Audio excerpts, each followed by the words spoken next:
আজকে সকালে অফিসে যাওয়ার সময় দেখি হুমায়ুর বাবা নিচে নামলো, নিচে নেমে এই কাঁঠালগুলো নিয়ে আসলো। এটা হচ্ছে হুমায়ুর বাবার অফিসের গাছের কাঁঠাল। তো এটা হচ্ছে সবচেয়ে বড়, আর এখানে কিছু ছোটো ছোটো আছে। তো আমার অনেক দিনের ইচ্ছা কচু কাঁঠাল দিয়ে তরকারি খাওয়া, দেখি কাঁচা আছে নাকি, থাকলে আমি এটা তরকারি রান্না করব। সেই জন্য আমি এখানে বুটের ডাল ভিজিয়ে ফেলছি, কারণ আমি বুটের ডাল দিয়ে এখানে কুরবানি গরুর গোশ এটা দিয়ে আমি রান্না করব। অনেক দিনের খাওয়ার ইচ্ছা, আমার খালার কাছে একবার রান্না করছিল, আমাকে খাওয়াইছিল। তো আজকে আমি রান্না করে খাবো। আমার সাথে পুরো রেসিপিটা দেখার জন্য আপনার সাথেই থাকবেন, আর আমার চ্যানেলটা একটু সাবস্ক্রাইব করে দেবেন, লাইক ফলো শেয়ার যে যেখান থেকে দেখবেন পাশে থাকবেন। তো এখানে অনেকগুলো ছোটো ছোটো কাঁঠাল আছে, এই যে একটা, এই যে একটা, এই যে একটা। বাড়িতে আমি এরকম একটা কাঁঠাল নিয়েছিলাম, তো এটা বানাইতে গিয়ে দেরি হয়ে গেছে, যার কারণে পেকে গেছে কাঁঠালটা। তো আমি আজকে এখান থেকে একটা নিব। আমার বাবাকে বলছিলাম যে আমি কাঁচা কাঁঠাল তরকারি খাবো, যে মনে হারাইছে। এই সাইজটা নিব, নিয়ে আমি কাইটা রান্না করব। চলুন আমার সাথেই থাকুন, পুরো রেসিপিটা দেখুন। তো ওই কাঁঠাল নিয়ে আমার রান্নাঘরে চলে আসছি, আর এখানে আমার মাংস বের করেছিলাম সকালে। সেই মাংসটা আমি হালকা গরম পানিতে ধুয়ে নিয়েছি, যাতে গন্ধ না হয়, যেহেতু ফ্রিজে ছিল, তাজা না, একদম ফ্রেশ না, কুরবানি মাংস। এখানে একটু কিমা করে নিয়েছি, মেয়ের জন্য নুডলস রান্না করবো, এই হাঁড়িটা দিয়ে একটু নেহারি করবো। তরকারির জন্য একদম ফ্রেশ কিছু তেল আর কিছু মাংস ছোটো ছোটো করে নিয়েছি, কারণ এখানে কোনো হাড্ডি থাকা যাবে না, ফ্রেশ মাংস মানে লাগবে, তেল আর মাংস। তো এটা নিয়েছি, এখন মশলা বাটবো। এখানে বুটের ডাল সেদ্ধ দিয়েছি, কারণ কাঁঠালের তরকারি সেটা বুটের ডালও দিব।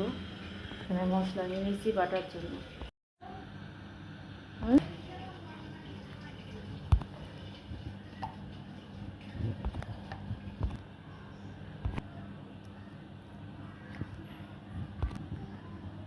এই যে কাঁঠালটা আমি কাটতেছি, কাটার আগে হাতে তেল মাইখা নিয়েছি, যাতে হাতে না লাগে। তারপর লেগে গেছে, তেল বেশি লাগাই নাই, এই জন্য তেল বেশি লাগানো উচিত ছিল। তো কাঁঠালটা দেখেন পুরো বাতি হয়ে গেছে, হলদে হলদে ভাব। ছোটো হলে কী হবে, বাতি। তো এই কাঁঠালটা এখন সিজন না কাঁচা কাঁঠালের, আমার অনেক দিনের খাওয়ার ইচ্ছা। তারপর এটা দিয়ে অনেক ভালোই হবে, পাকা কাঁঠাল দিয়ে মানুষ করে। তো আমি এটা পুরোটা কাইটা সেদ্ধ দিব। কাঁঠালগুলো কেটে ধুয়ে নিয়েছি, পানি বলক আসছে, এখন সেদ্ধ দিব। দিচ্ছি হলুদ পরিমাণ মতো, লবণ, এবার কাঁঠালগুলো দিয়ে দেবো একে একে।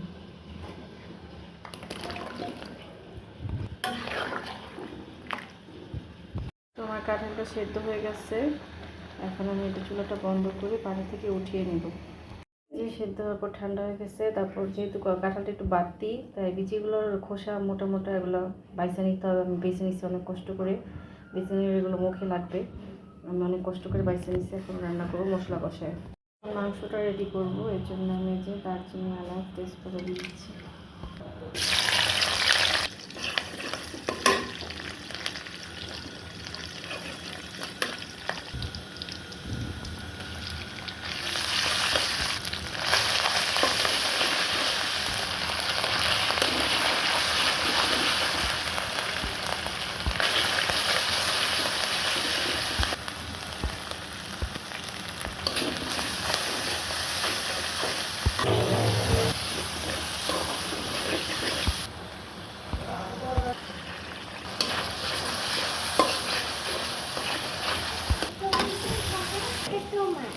আচ্ছা, থ্যাংক ইউ মা।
হয়ে গেছে আমার কাঁচা কাঁঠালের তরকারি। দেখুন দেখতে কি মাখা মাখা কাদো কাদো হয়েছে, খুব খেতেও খুব টেস্ট হয়েছিল। মাশাআল্লাহ, আমি ভাবতে পারিনি এত টেস্ট হবে।